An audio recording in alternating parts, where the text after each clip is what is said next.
Now, as we've covered, there are specific things that search engine spiders need to see in the code in order to determine the page's relevance.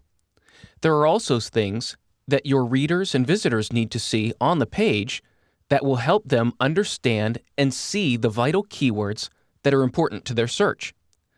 The wonderful thing about this is that both need the same thing. You see, your users are looking for those key fixation points, the bold keywords, keywords in the title, in headlines, in bullet points, in bold text, or in sublinks. Those are what people look for in order to determine that this page is relevant to what I was looking for, and I can find the information that I need. The search engines look at the HTML markup and make sure that the words that are being repeated are the ones that are being utilized in the markup. And so they're looking not just at the headline, but what's contained in the code in the H1 tag. They're looking at the title. They're looking at words that are associated with links. And so the same ways that your users browse the page is very similar to what search engine used to determine relevancy.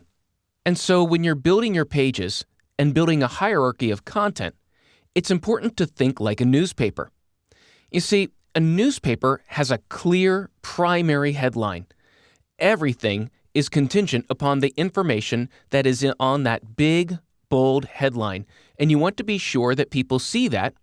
And then all the other subheadings are smaller, but they present details about that primary headline.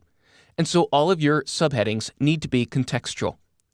If you have images, you need to describe the purpose of those images, either with captions or alternative attributes. And then your content needs to be organized for clear scanning. I always laugh about newspapers as when I travel, there's a newspaper outside my hotel room door. And typically I spend no more than 20 seconds looking at the front of the newspaper just to determine what's happening in the world.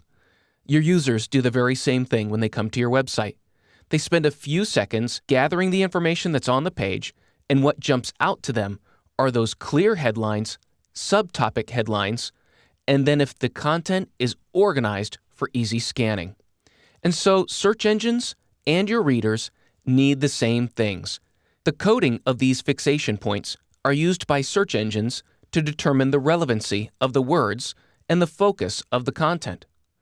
Your readers will need these words to be bigger, bolder, and more obvious than the rest of the words so that they can determine relevancy. Provide clear pathways through the content utilizing these words and the markup that's available. And the more organized your content is with clear headings and clear instructions, the easier it will be for both users and search engines.